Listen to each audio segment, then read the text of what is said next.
And I would like to say a big thank you to you, the Gamanche, Ni Taki Teko Choro the second.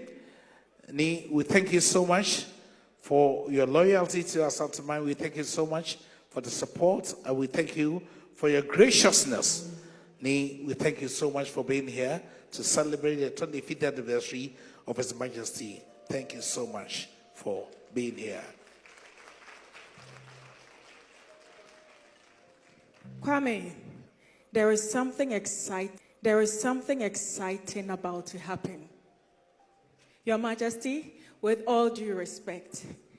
Yo nyadofo more Piaww Ga and Ashanti ene Otumfuo osietutu abebio eno no na abusian me chechia obi bia edeba Ghana King TV so na sabre wasu gusu ana wani gusu a wohwe yi ena ne da wohwe ha bomodin se obesos ka channel no uwi a share video no na afoforo ensusu enya ebi enya dai enhwe na abusian no ekuo no emtimi entumpon said ye more monument church papa eni asempa ne Ghana nsema etwagu ya de bia e de ba ebedam no onua dofo sisi yakabu me abusua ba akon die medidi se ye yete ye ho ase a nsa na mesabre ruhwemu se yakopon ma na otua sa betu ye die na bia to asundwum nkwa ene ahoden eye adwuma papa nyame hira bibia se da so ti nkoma emeda asa abetu ye biami abusia mena me bawuramu ana me ba awuramu ewo gammanche aso eye enkran hene osugante aha eno no enkran hene enene me bo awuramu na encheye ena yewura Otumfuo sietutu abebio nyame kese odi na anniversary ene 25 years anniversary ya obedi akonwa awo Ashanti adwaso no na wasiedi ni 74 years so to diampo Kwame eye ne maame ne papa dom amodi ne ba wiase no na wodi mfie pole 74 years eno ena wade elho bebre din sahwe ne ade ebesra no wo eye menhyafikesiem na ewura enkrahene gawanche eye enkrahene nso etimi ebesra yewura ebedom no ebesra na tibe na nsa kopem se ye dwumadie ni na wieye na amane na mamna gabanche be discipline na santimemu na nya agorokra na no emma yenimu nipa bebre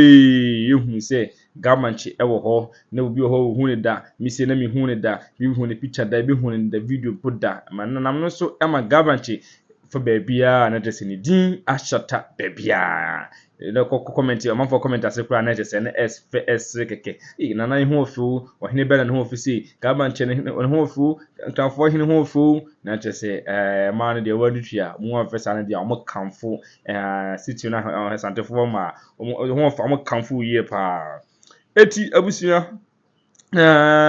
yana na gawanche timi besda Otumfuo sietutu na idi ade kese na nkasa so na odi nkranfo yehu basisi be 20 a ede gawanche ene nkranfo nyina ba ye ne amane ne amamla omo beje ewo menhia fikesi mu no na enya agorokora eno no nam so ama enei no adwankofo a eda eye enkran ne asantesem emu asa be shekenya emu aba be yeduye pa sesi no wo fanti Ga and Ashanti die they say ya ba ko a anisa yenam so mo ka Ga ana ye ka twi no ntino eye dana yi nipa ba ko mu ja ba ko na abusua wazi ewomu ene nkwasesem ewomu a ana ahomachin ntia minya ye ne de bikuhia ye ewo social media no so enna menua mbe poli bi di ayede amawo awasem kese ewomu apa ne se enei no officially no eye gambanchi na so eye na himfie eye gamancha so eye nkasa no officially launching anase central meeting aya akoso a yemodi ababetutwa enna ne se yewura Otumfuo osietutu abebio nyame kese 9th of June eye kosieda ebeya ye nyame yadoma wochina Otumfuo osietutu abebio nyame kese etimi eba abesra ana obi visit abma enkrahene gamanche ye tira nko a kosieda ya 9 June ye Otumfuo se tutu na Asantema nyinala eba abesla enkranfo ya omode visit kese pa omode ba abesla enkranfo ene aseda aka ho a yede ma nkranfo na sede odi na fa hye kese a enkrahene ene nkranfo nyina ti botwi ebegu kumase na omobegya no beboa no ema ne di na fa hye kese no eno nam so ma nei no Otumfuo se tutu abebio so kwa akosla eye gamanche na wasade sedakasie piesie esa ediama no enu nti no enenkran ankasa gamanche ankasa ama ne nkrofo edi afren sentrofo edi atu omanim se update ya ekoso no se Otumfuo sedutu nyamekesi abibio ya Santeman hene Sante Kingdom ewiase nyina na tisikadwa so ewiase nyina na tikokọ so ewiase nyina na hinie efiri soro na baaye na hinie onu obia ni size na hinie ni size obia ntimi Asante kotokọ hene wo ba abesa enkrafo enu nti nkrafo ne nkra bibrem bibia wo bia no echina nyame ya adoma ono na himfie awusu ena gamanche ade abetu dwase Otumfuo sie tutu ba abesa no ene nkrafo nyina no ma behwe sede nkrafo ehunzie de ehunsitie enti abusia ewe ni update ya ekoso a sesei enam fremoma ya de abrew na me no kasa nyina no yen chale ho no yenko engutie akato sa hayin twantro ye beka bia nso so ye de ewo mu eno nti yenko tie gamanche kofo a omode nsem ebetu dwa ya gamanche nsa ene hyase na ye wia ya betu hu ase na papa mu apiepie mu. This morning, I'm about to convey a news brief to you. We do not have the full complement of the House here because today is the lifting on the ban on drumming and noise making in the Ga State, which we call Odadao. So feverish preparations are underway to get that sorted out. But we needed to get this information out also to the media. The office of the Gamanche, Niitaki Telkuchru II, and the Ga Traditional Council wishes to announce the special visit of the Asantehene Otumfuo Osetutu II to the Ga State on Sunday, the 9th of June, 2024. The visit will be crowned with a special Durbar hosted by King Takite Kuchru II Gamanche. It is a historic visit and it will rekindle the strong ties of friendship between the Gas and the Ashantis. It also follows the Gamanche's active participation in the Asantene's recent celebration of his 25th anniversary on the throne. The Ga and the Ashanti people have had extensive interactions, which have led to exchange of cultural practices, traditions, and ideas. Interestingly, the interactions between the Gas and Ashantis over the centuries have culminated in common themes in the areas of governance, inclusiveness, and specific cultural practices, including family structure, traditional dances, structure of the calendar year, taboos, defense mechanism, and historical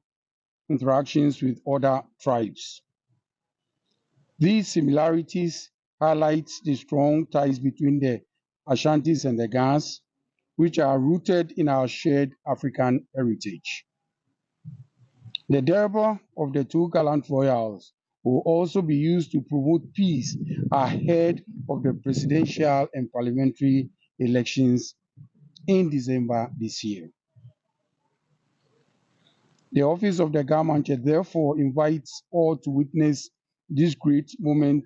in the Ghanaian traditional history at the forecourt of the Gamanche's Palace in Kaneshie, Accra, on Sunday, the 9th of June 2024. Thank you very much for coming, and this ends the press briefing. more Piaww, more Piaww, more Piaww, more Piaww. Central for na senior senior mapano apoto okasa ye ene se gafo de omutwi no aha na odika ka gane wie ye ansa na obeka brofo no na enam se ye mu bebre na yente ga na brofo no de edina dodo na te brofo no no na brofo aka ye nyina so ene se ne ye ne yente brofo no si kakra ye te ye kama ye ne yente brofo no sa tv de se kakra ori nyina wo mu asase me kan ye no gabanche eye ne gabanche ne se mo de betu twa no yewura Otumfuo osietutu abibiu na mekese ba nkranmamu na waba besra eye nkran gabanche na hemfo won nkran na wonu wo aba bedim kunta ho a ese efata na sebe Asante ahimye ahina kudu sede Asante kedom aye kese akudu no na Otumfuo osietutu o kabiewom na de bia osiesie eye nsem a so se den kura wo wiase no na obehwe se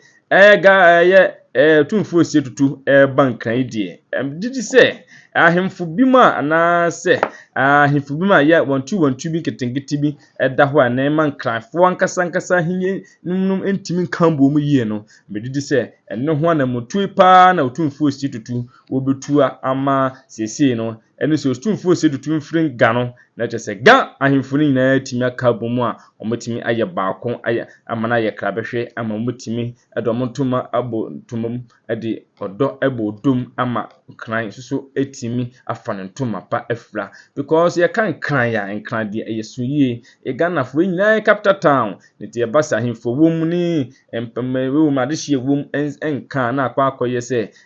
de bia na hoho ene beba fokuro no abo omobo enu so se empenefo empese ebeba ne santie nu ya Otumfuo yewuro setutu etimi ebepiem ewe gan die ebidi se bibia to ebeye den ebetwa na no ene wachina de ade achia wi na dwuno eye wachina Sunday yipo china Sunday na memenda wachina Sunday yipe ene yewura akotoko etimi bune ketem akwa akopiem mu gabanche ahemfie na Asante manyina kotoko manyina ene asantefo a muso motenkran na ene voter Eastern tribe bia wotenkran bia ya ne unhu Otumfuo da no medidi se china de osu ho ampaye bedwa gamanchi fie ampaye bedwa gamanchi maye kan se traditional council ana se palace ho no ampaye ebedwa ni pe bubu afaso ewo ho no because the Ghana king ankasa and bankran china no na ebeye krabehwe ebeye fekeke na sedi amane ani amayo ni sedi amamre ene amane ebetwa agu ho no medidi se china Sunday china yemfa nko beach china yemfa program bia this yekọ osu palace eye gamanche ahemfie ene china nkran program ni na Ghana nyina ewo because Ghana king ankasa Otumfuo sietutu abibio ene eba no na abusua yema wura nsem wiem yie na menkyɛ wo niema mienu miensa bi ani so na de bia ye kasa no nkyɛ sɛ bia ye pekasa na sɛ ye kasa kwa sɛ de mu nyina munnim sɛ ne ye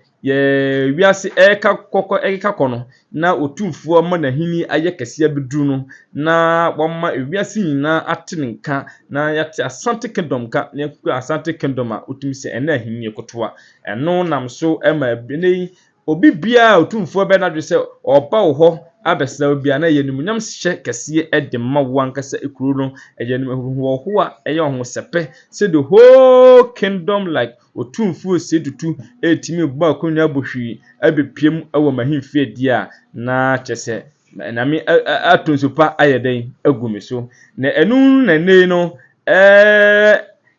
gamanche efi da me kase wo ba menhia fikesie mu se oba besa yewura na na fashe kesi awodie na na university kesi awodie no oba abeboa na betane nchen na waka ne ho no saa da ne kɔ no na gamanche sebe se yem bebre nim no nipa bebre nim no baba saa da ne kɔ no wode na betia menhia fikesie mu no saa da ne kɔ no amma gamanche hinye no abedim kese pa gamanche hinye na se pija aye kese ama we no because of any social media daruma TV adaruma enintene obia hu gamanche ye ne gamanche twam akula koto akula mu se gamanche ene ekono na gamanche edi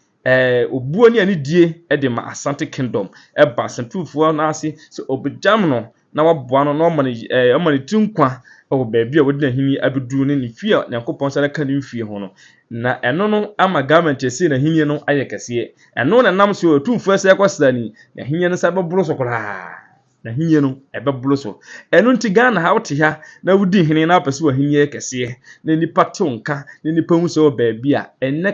kasafin enne kasa mfaso ni so enne kasa obutan baabi ato ayampie anase obubu Otumfuo din aka nsem na nipa kasa ohini we de nani adi otimi challenge Otumfuo ohini we de nani adi otimi ene Otumfuo de si ani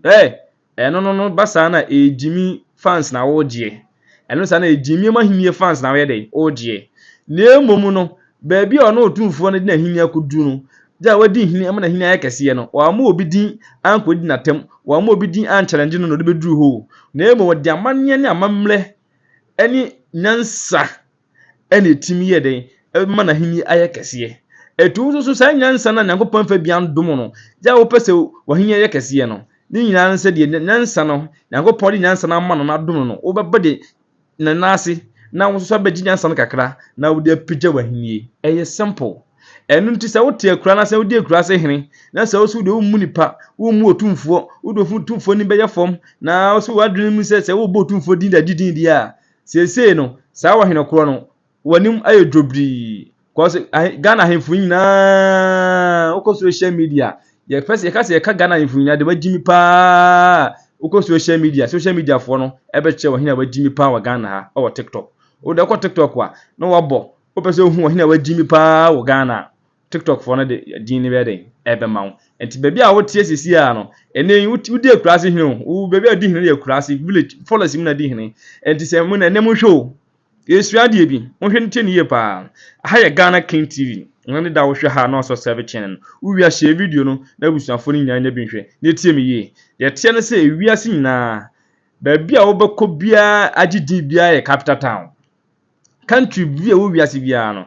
ni kura didi pa ye capital town show Ghana ha kura didi kese pa ye capital town Accra obetu kwan Accra de obeye bia Accra ankwa Accra ne kone ne yeda de obeye bia Accra na ye hwega Accra no na Accra no hene kese pa wo ho no eye government kese pa wo no eye wo hene eye osuman hene ni tatu new tattoo mepedi na mawo so atie na wono pa na hinie eye kese ewo ho na wono kra no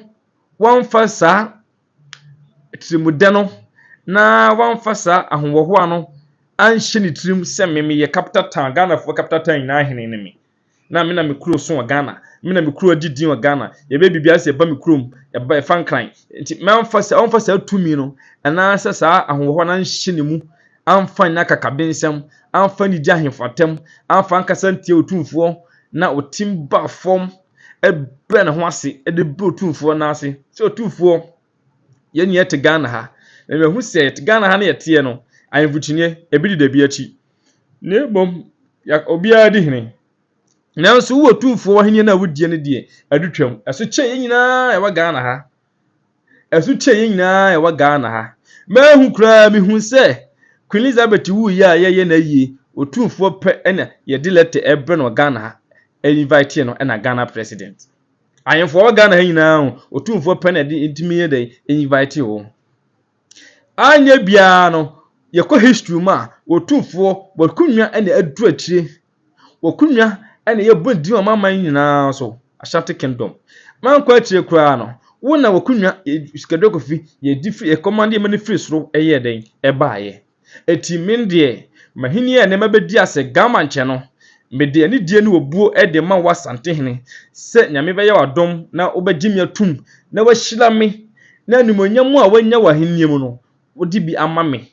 na nimonyam a wanya wahenie no mesusu menya bi na nyansa na kopon dia dom wahenie no mesusu menya bi na ho blase ene wodo a wo mesumi sua bi amane na amamle na mesusu media bu me man na mesumi dedi mahini ma mahini akitime aba ba ye kese enu nti maba wona ase se nen no wudi 24 years 25 years me ma anniversary me ma congratulation and sounds na wo fie 74 years e wadi no so no me na me hira enso so eye den e ma wo na e hira me e brem bless me this man bless me na me so me nya wo hira ne bi na me fama mahini enya kese the whole government you etimi nya saa kukuduro no ene saa homplase no e de ma Otumfuo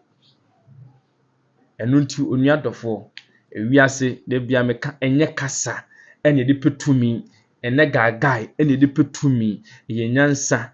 ene abotre ene de yede de petumi owo Ghana eti aha Ghana king bomodin se oboso mfanche mi obusuafo subscribe to the channel no we will share video no na abusuafo nso so enya bi yede enhwe na ye bowura mu no some information we nyina eba ye no na ye de yakatwa se yetumla ni yakyesie bibia mu no ya na yepese yehumu no kure obi kura beka se de odi nsem betu dwai ene gama chankasa ene kasa ye na ene kasa mafo ene beka sai ebi kura na editing ni akwakoye ebi kura kasa bi na waka na ene kasa ya de ede ahyena no enu nti bia ye boa na we na ensem ye nya betu dwa ne nwa mu sentwofo mi so etimi bo modern ekobo prin eye gabanchi ankasa 101 se omone ne twetwe nkomo se asem se na omate ya ye wuro Otumfuo si tutu abebio eba besra eye gafo enti ayampa na se omoboa enu nti gamanche so sema odi twitwa of gamanche no ankasa na no anum kasa sema odi twitwa no abusia momma yenkohwe eye gamanche interview woni sisters station ba akoso so eye den etwetwe abusia akatro se ye wodi asem Ghana king ye ntwanto na emom esempa ni die wom na yeka ye mo etrim emetumfuturo engu Ghana fo ni tie beka bia no eye no kure tie ngutie gamanche enum nsem emra ahene efre tete odman kuma ho ahene efre hinene. So basically, yes. I see. So it was the work as an audience research executive that probably opened Accra up to you. To me, yes. I For could, you to know the Accra. suburbs and know Yes. the land of Yeah. Accra well. Yes. So it was never in my line of question that I would be interested in Accra or Yeah. be even in Accra. My whole business and my setup has always been in Kumasi. I have a business in Kumasi that controls a lot of interest in cleaning and maintenance all over Kumasi, in Obuasi, in Techiman, in Sunyane. You know, we have working staff in Ho and other places. I see. Recently, we had to open an office in Accra because I came to Accra. And then also, we have it in Tema also. Yeah. So, Is this? I was going to ask a bit later, but is this why I see a seeming very fluid relationship between you and Asante? apparently, when I was in Kumasi, it was my father who was working with Manshia. My father did a lot of development projects in Manshia with the former Asante Hene Opukuware II. Okay. And then the current occupant of the Ashanti stew, Osaiti to the second, Otumfuo. My relationship with him started when he was giving me a strategic management MBA certificate. Okay. So it was reported in the news then that two royals meet. That was the first time I had met with him because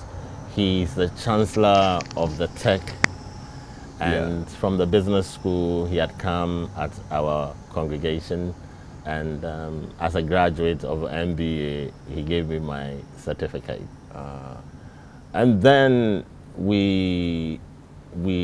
graduated into being a consultant after that. So I was hired by Tokiwa to represent the company as a consultant on the KGTR project. Okay. My father designed the project, the market, KGTR market project. So I was a consultant on the site of the market. I see. And then we grew from there, Yeah. you know. But It has been Kumasi and me. I know every part of Kumasi, and he knowing that I have a base in Kumasi makes it easier for us, you know, to collaborate on, you know, the same. But he also had an upbringing in Accra. I mean, he had lived in Dansuman, he had lived in Abilingpe also, you know, and he was very close to Niamugi. He had a steady relationship with Niamugi. When Niamugi was even not well, he visited him in the hospital and everything like that. So, and he was also a very good friend of Kintaky Tayo III, Dr. Joe Blankson, may his soul rest in peace. He had decided, I think, that a relationship with a Gamanche was eminent because our peoples have created a certain kind of enmity. You know, if you see how they talk to each other on social media and, you know, the kind of relationship. And when I began to understand that, I also took it as a mantra that we will make peace with Ashanti at all costs. Right. No matter what. That is my devotion to his birthday and then also to the Akwesidaye this year. Because I said that this must stop. If we want to unite a state, it must begin from our kitchen. It must begin from our home. Charity begins at home. And I believe that if we as chiefs would want to influence and talk about peace in the whole nation of Ghana, it must begin from our homes. Okay. And then also it must begin between us, among us. And Otumfuo is a worthy ally. Yeah, I saw videos of you at the Akwesidaye and his 25th anniversary celebrations, and it looked like you both were sharing some very good word. I mean, I would have asked what he was telling you, but I know you guys have very interesting conversations between yourselves. But it was quite evident that there was a very cordial relationship between the two of you, and it was commendable. I mean, I saw commentary about it, people talking about how it's a beautiful gesture, and I think that has been explained by what you about you. And what he has decided to do with this gesture is that next week by this time he will be in Accra. Okay.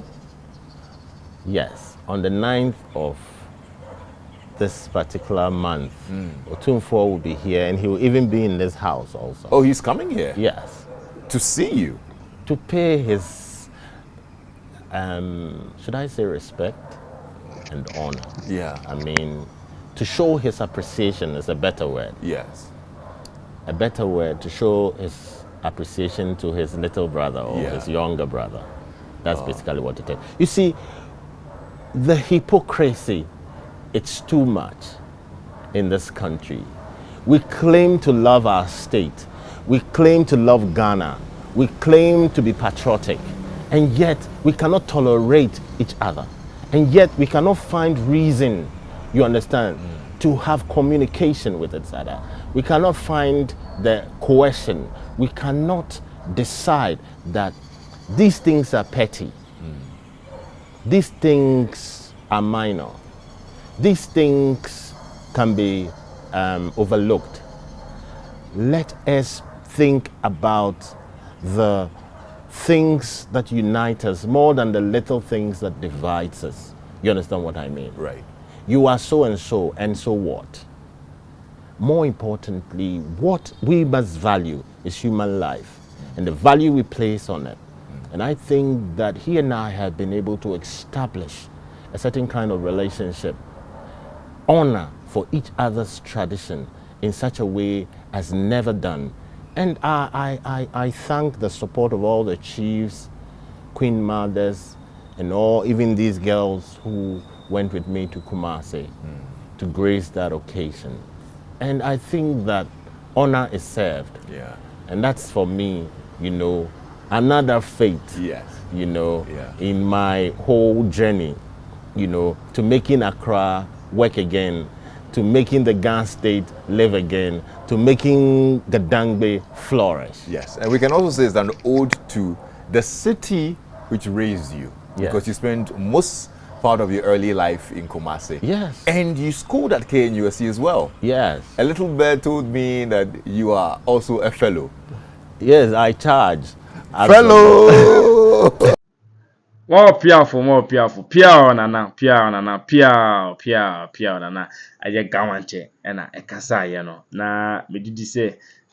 odia tum. Se de be down, be kate oni na no, eyampa. Se yewura Otumfuo sie tutu, abebi onyame kese. Oba abepie mu,